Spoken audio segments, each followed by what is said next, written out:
ధనదాహం.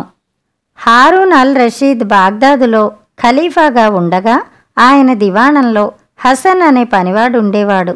అతని భార్య ఫాతిమా. ఈ భార్యాభర్తలు ఎలాంటి లోభులంటే వాళ్ళు కడుపుకు ఇంత తిండి కూడా తినేవారు కాదు.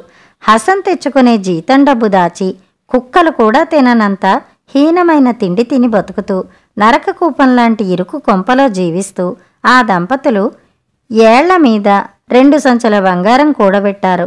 ధనం కూడుతున్న కొద్దీ వారి ధనదాహం కూడా తారస్థాయికి చేరింది. తమ తిండికి రాగి డబ్బులు ఖర్చు చేయటానికి కూడా వారికి మనసొప్పటం లేదు. ఒకనాడు హసన్ దివాణానికి వెళ్ళి ఉన్న సమయంలో ఫాతిమాకు ఒక దివ్యమైన ఆలోచన వచ్చింది.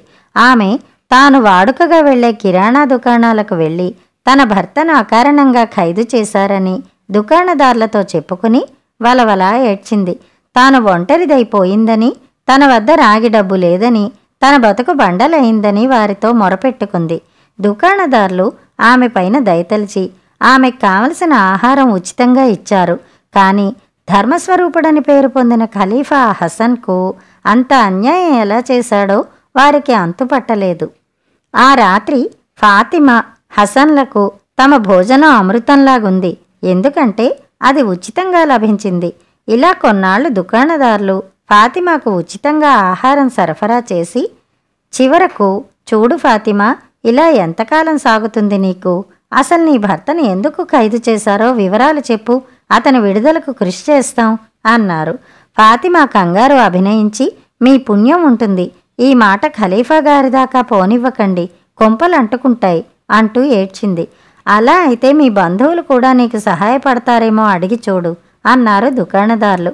ఇక దుకాణదారులు సహాయపడరని, వారి దయాధర్మం మీద ఆధారపడడానికి తాను ఇంకా ప్రయత్నిస్తే వాళ్లకు అనుమానం కూడా కలగవచ్చునని ఫాతిమా గ్రహించింది. ఆమెకు, హసన్కు నగరంలో బంధువులున్నమాట నిజమే. కానీ పిసినిగొట్టుతనం కారణంగా వీళ్ళు ఆ బంధువులతో ఏనాడో సంబంధాలు తెంచుకున్నారు. అయినా ఇప్పుడు ఫాతిమా దురాశ కొద్దీ ఒక్కొక్క బంధువు ఇంటికి వెళ్ళి తన భర్తను ఖైదు చేశారన్న కథే చెప్పి రాగాలు పెట్టింది. వాళ్ళందరూ దయతల్చి యథాశక్తి ధనము, ఆహారము ఇచ్చారు. కాస్త ధనవంతులు బాగా ఇస్తే పేదవాళ్లు కూడా తమకు శక్తి ఉన్నంతలో ఫాతిమాకు సహాయపడ్డారు. ఇప్పుడు వారి లోభం ఏ స్థాయికి పోయిందంటే హసన్ బాగా చీకటి ఉండగానే ఇల్లు విడిచి దివాణానికి వెళ్ళాలి. తిరిగి ఊరంతా నిద్రపోయిన దాకా ఇంటికి రావడానికి లేదు. లేకపోతే ఎవరన్నా ఎరిగిన వాళ్ళు చూడవచ్చు. అతనిది అజ్ఞాతవాసమైపోయింది. కొంతకాలం అయ్యాక బంధువులు కూడా ఫాతిమాతో, ఇలా ఎంతకాలం జరుగుతుంది నీకు?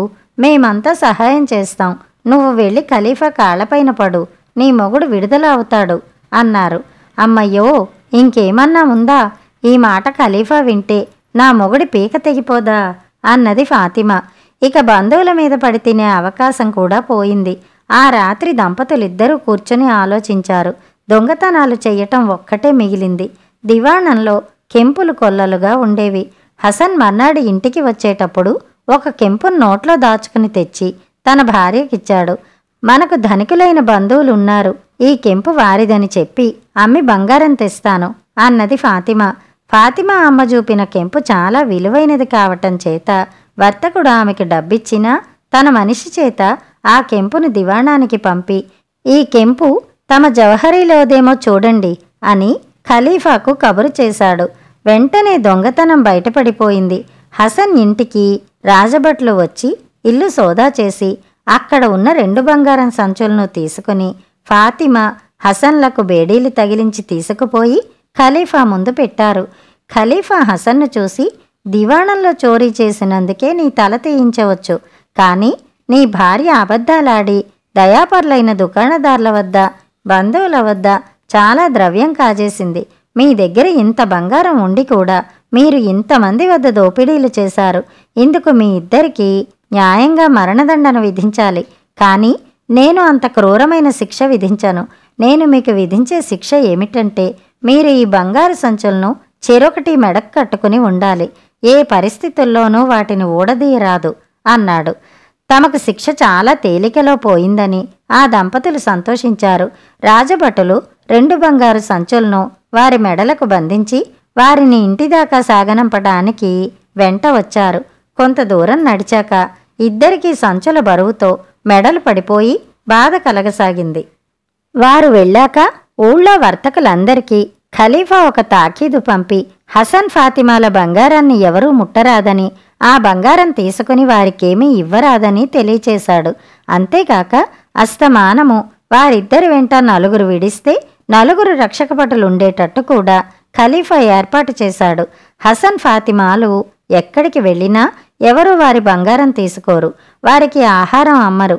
చివరికి వారు వీధుల్లో పారేసిన ఆహారపు తొక్కలు ఏరుకుని వీధి కొళాయిలో నీరు తాగి పస్తులుండవలసి వచ్చింది. బంగారం సంచులు మెడకు గుదిబండలయ్యాయి. ఇలా 2 రోజులు నరకయాతన అనుభవించి వారిద్దరూ 3వ నాడు వెళ్ళి ఖలీఫా కాళ్ల మీద పడ్డారు. హసన్, మహారాజా, ఈ బంగారమంతా మీరే తీసుకుని తిరిగి నన్ను పనిలో పెట్టుకోండి. మాకిద్దరికీ తిండి బట్ట ఇస్తే చాలు, మేమింకేమీ కోరం అన్నాడు. 1 సంచి బంగారం దుకాణదారులకివ్వండి, 2వది మిమ్మల్ని ఆదుకున్న బంధువులకివ్వండి అన్నాడు ఖలీఫా.